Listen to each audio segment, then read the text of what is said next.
Hi there. I guess you know that orchestral templates can significantly improve your workflow when working with orchestral music composition. And now we will look into Cubase and see few tips and tricks how to do these things and how to create an orchestral template in Cubase. So let's get going with Cubase and see how it is done.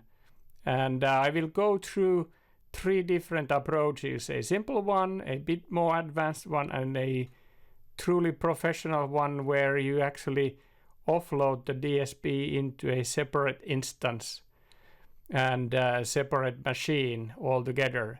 I have actually marked down the different links to the different points of the video, so in case you find out that the video is too lengthy for you to kind of go from start to end, you can hop into the place which is of your interest and look from there onwards.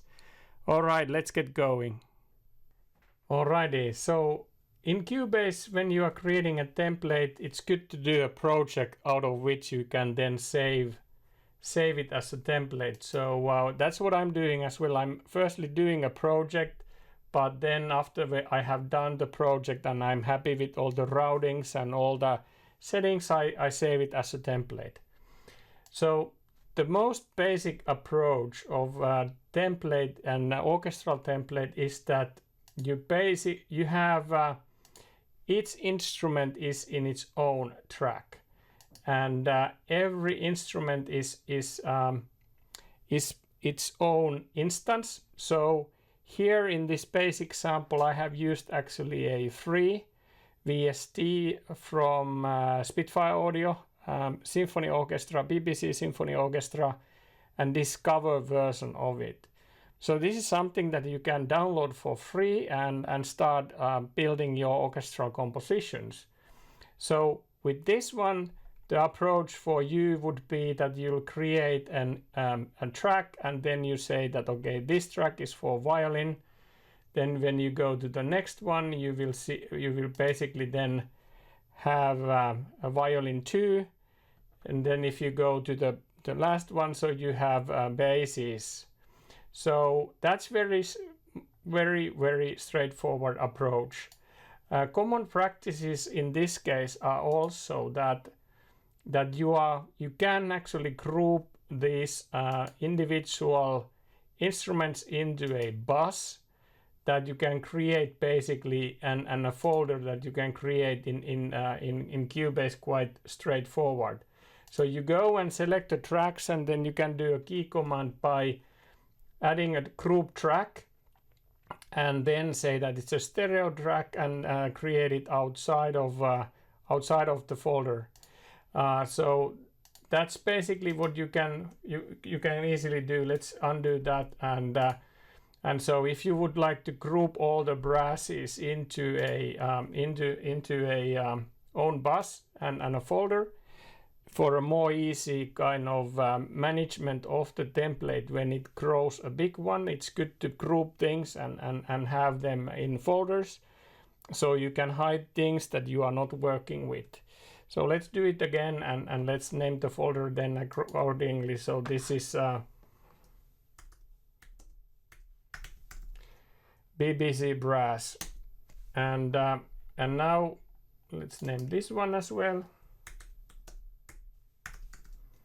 So now you know that this is the brass section, and you can basically find the brasses from within this folder. And I usually do so that the bass is first, and then the rest will follow. And then of course you could work with the coloring as well, that the kind of like to have them both colored same way. You have there also two options. I usually go here to change it in order to do it for the group of all the tracks. So that's quite straightforward. So you select the tracks, you press basically you select add a group track, and then you basically name it. Like this is Woods, and now it automatically then routes also now all the instruments into this bus. So you have the bus and you have the folder, and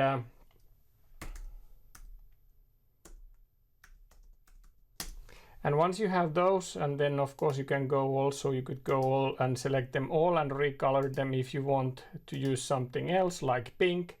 I usually do that with blue, similarly as they have done it like in here in the plugin itself. And so this is way to go when you have a one track, one instance, and every track has its own instance and an own instrument. So now if I play, you can see that it's routed to the bus and from bus to the master. So you could then look into the mixer. So here you can see that like how it looks from the mixer point of view. And then once you are here, you can then close these. So if you are not working with the strings or brasses and wood, so you are working with something else, you can hide all the tracks from the arrangement view easily, and then you don't need to kind of worry about those, and you have more landscape to work with the things that you have in front of you. And of course you can always size this as well, depending what you want to do. When it comes to the performance and saving some memory and CPU, in Cubase you can also go and select basically the multiple tracks. And so you can select multiple tracks and right click and say disable selected tracks.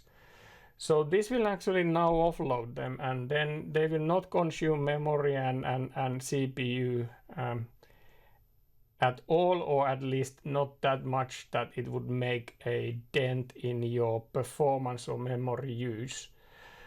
So it offloads all those, and this is handy in a way when you start to have a huge template, multiple instances of instruments, to disable them, and then when you load it, it also loads very fast. And this does apply for the whole template and whole approach, but this is an extreme, and I usually disable everything and then I save the template, because when I load it up, then it loads fast, and then I can use the instruments that I want just by enabling the track and starting to play that track that and compose into the track that I want. So yeah, that's basically about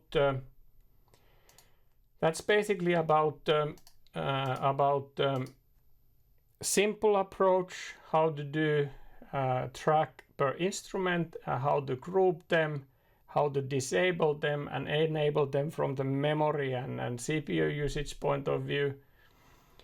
Next we will dive into a bit more complex way of adding instruments into Cubase, and there I have taken an example from Kontakt, which is a very popular VST to run virtual instruments, specifically orchestral instruments. Quite many orchestral instruments are built in Kontakt and sample based specifically.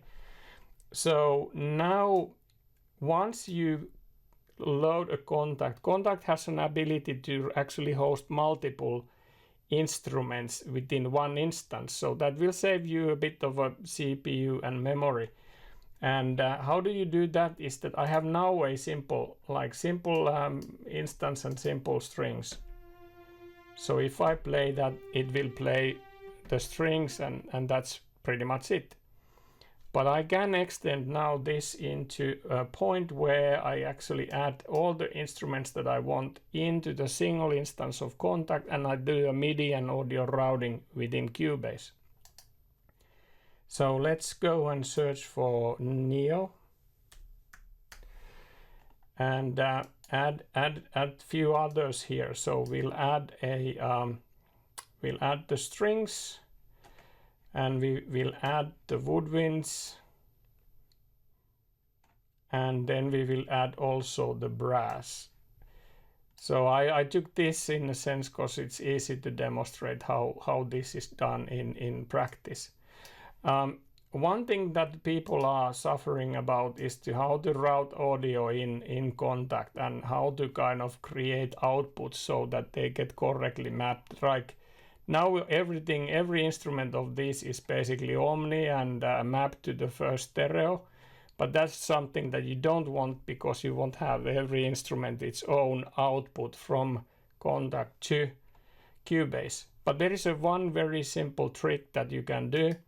So you can go and say batch functions, and you say that clean output section and create one individual channel for each loaded instrument.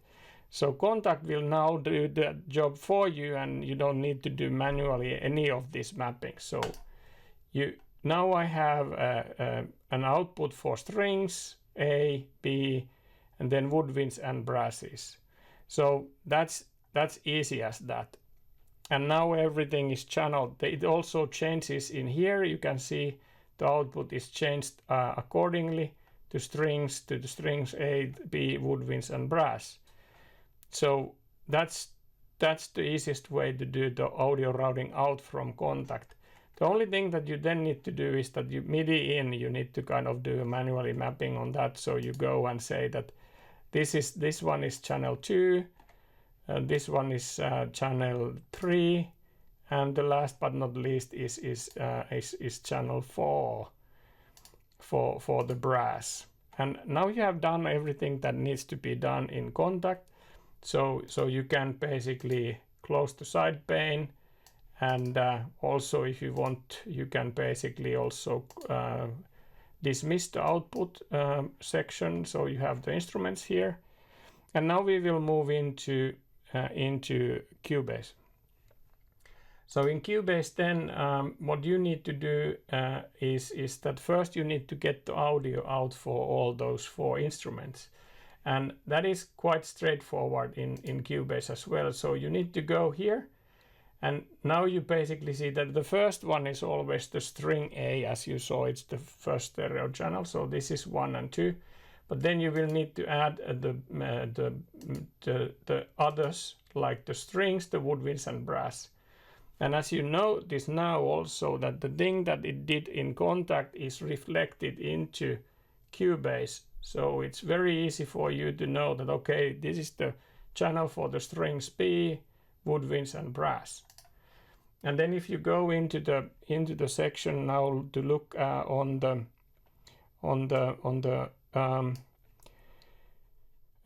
the mixer side, then you have here, you could basically also say that this is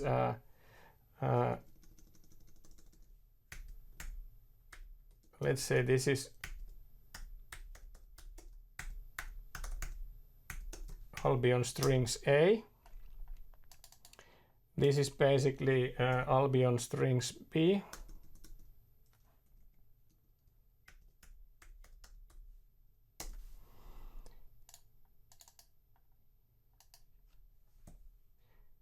No, come on.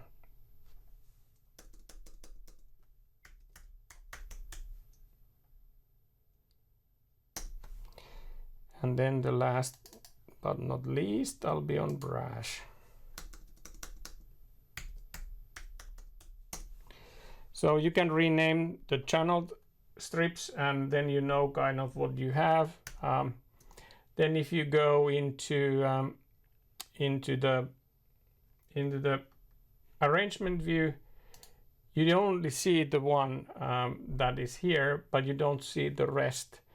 And now basically what you want to do is that you want to create a MIDI input tracks so that you can send the MIDI into the respective instrument in Kontakt.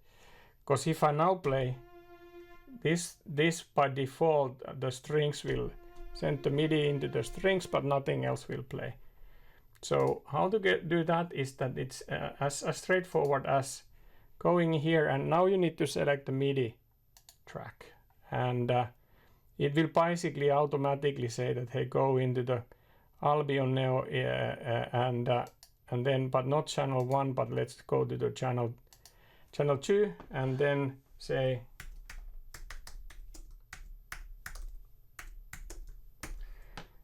And this is now I'll be on strings B, and if I now open up the instrument, I can see that now the MIDI goes to the right instrument, and then also if I go into here, the audio comes from the right instrument. And this is basically the practice that you need to do for all of the instruments that are within Kontakt. So you basically go here and then you say I'll be on woods. So I might have actually even written something like wrongly. Let's see. And then I'll do another one more, and one more for the road. So let's do that. But it's basically very straightforward. Channel 4.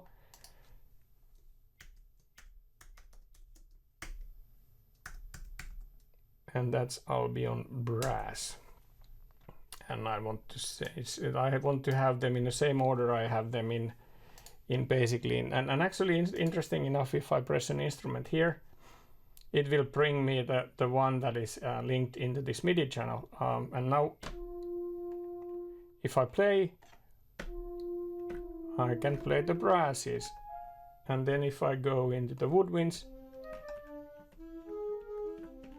I can play the woodwinds. So this is how you set up an instrument that has capability of this is how you set up a VST type of a player like Kontakt, which has multi-outs and can host multiple instruments. They don't even need to be the same instrument from the same library. You can mix and match them in Kontakt. So I could even bring drums here and have one drum instrument or orchestral percussion or whatever I want, maybe a choir or something like that. But this is how you set up, and this is kind of a bit more advanced, because here you can utilize a one VST with multiple instruments in it, and then do an audio and MIDI routing. Of course, it's great to also add a group for this, and then basically adding a group into this. But let's see. No, it can be stereo let me see. I could basically also go and just add a folder. I don't need to. In this case, I might not want to actually want to group them. I just want to have a folder for them, and then this is basically.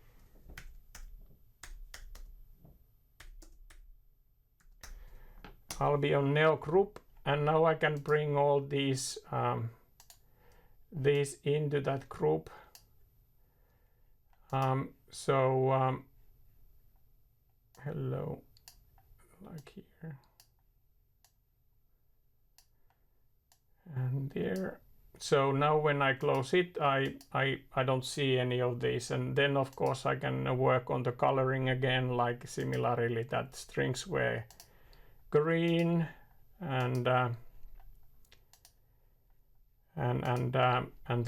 the brass, the woods are blue and the brass is red. So following the same pattern that I had with the BBC strings and instruments. Okay, so this covers the section of a bit advanced way of doing templates using a VST player like Kontakt or similar to have multiple instruments within one instance. In that sense, kind of saving memory and CPU a bit. But then, of course, when you have a sample instrument, you need to have a fast disk, because it requires a lot from the disk to play this kind of fluently. Anyway, that's part 2. Then we move into the last section, which is a real professional way of doing orchestral templates. That is actually also utilizing a paid software, so it doesn't come for free. In my case, I have used Vienna Ensemble Pro server that hosts instruments in my case, I have now I have actually loaded the Vienna Symphonic Library instruments here, but you could basically load any virtual instrument into this, so it doesn't need to be a Vienna Symphony Library thingy. So I can go and I can actually bring in, for example, I can bring in, let's see if I have VST3 here. I can even bring a baby audio synthesizer here if I want as the last instrument in this stack. And these stacks you can create as many as, or groupings, you can create as many as you like. So that is how basically it works. And then of course I need to change the audio routing here. Where does the output go? But this just to demonstrate that you can bring any instrument, like any VST or audio unit if you are in a Mac into here and run the processing outside of Cubase. And in this case I have everything in my single machine, but this could actually be in my other machine in the network. It does require 1 gigabit Ethernet at least. So for the fluent communication and audio streaming and all that, but that's pretty much all. So you could offload all the orchestral instruments into Vienna Ensemble Pro server, which is not the same machine where your Cubase is. So let's I don't need to kind of remove it. I just leave it here, and we will now look like how it is done then in Cubase. It does follow the same pattern pretty much what we had with the Kontakt, so that you firstly need to bring in instrument, in this case a VSL instrument. So let's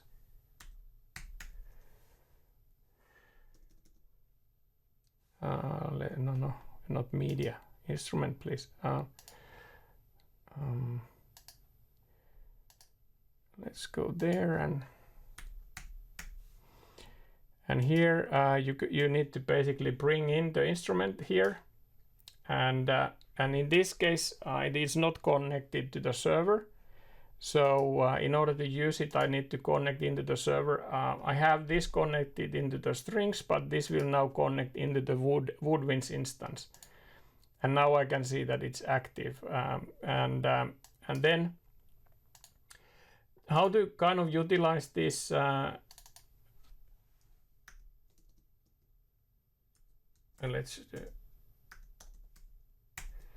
so how to utilize this now is pretty similar as I already mentioned than Kontakt. So here you need to actually go and define that you know how many outs you want to get, and I'll just do this 4 as a sample.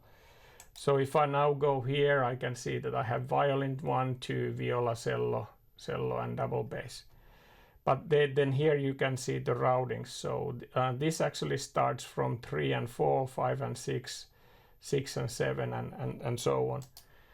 And then now if I would like to add in order to play them, I need to kind of like, now if I need to add the MIDI track. So let's add the MIDI track, and then like let's go to channel 1 is already taken care of the first one, but then this will go into the channel 2, and then I add a track. So now this basically, I could say that this is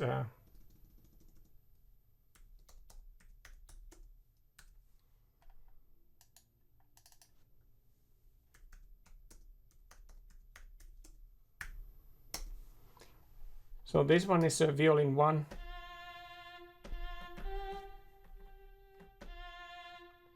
And if we look, let's move it a bit. So now you can see that it comes out from the 3 and 4 as defined here.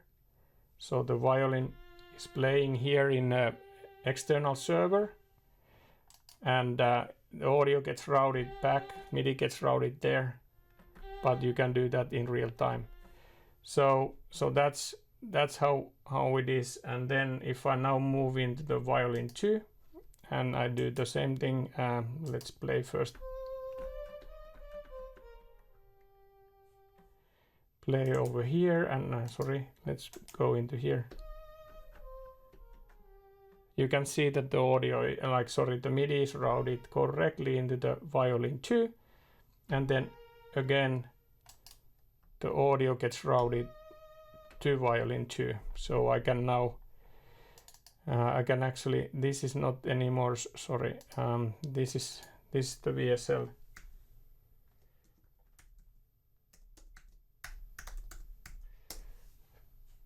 But this is a VSL violin 1, and this one is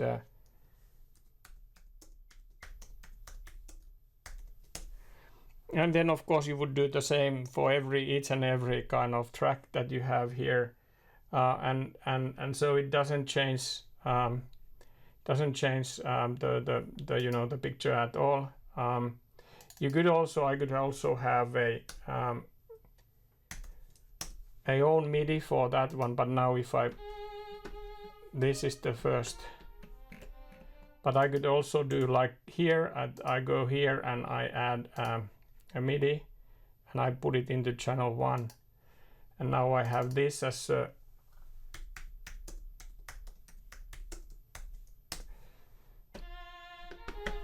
violin 1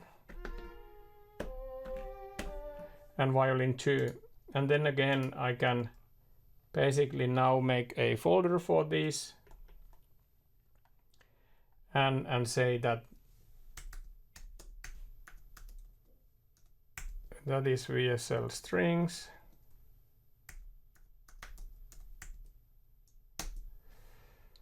and then I can take it over there. So, and now have that in the bus. If I look it from here, it gets routed. No, did I do? I actually might have not done it correctly. Let's see.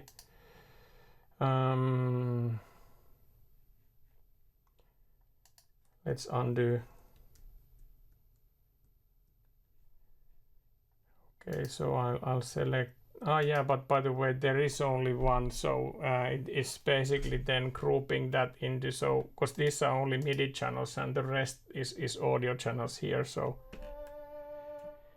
in that sense, you can do just the folder again, like what we did here with the Albion Neo, is that you can put those things into folder, and you don't need to do kind of a routing of that. You could actually have an aux channel where you route all the violins in as well if you want, but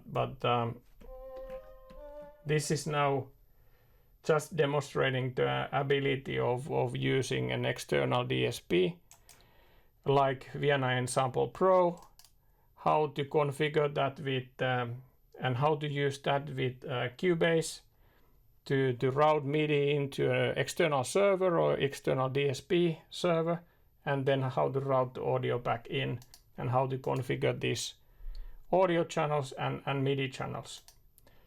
And so this basically now concludes the video of 3 different approaches, like the simple one where you have an instrument per track, then a bit more advanced where you have one instance, you have multiple instruments within it, and then you do the MIDI and audio routing. And then the third one was the kind of most advanced, where you actually need a paid software to run the DSP in a separate machine or separate instance outside of Cubase, and then routing MIDI and audio in. So for that, I have used Vienna Ensemble Pro.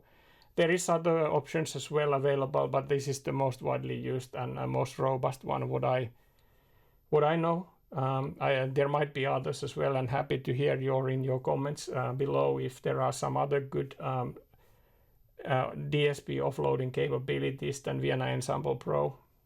Alrighty, so that was Cubase and how to do orchestral template within Cubase. Next we will dive into Reason to see how to do it in Reason. Remember to subscribe for the channel and also like the videos to support my activity here in YouTube. Happy to make these videos for you, and hopefully you get some good ideas about how to make workflow improvements and how do you DAW. So thanks for watching, bye now, and see you next time.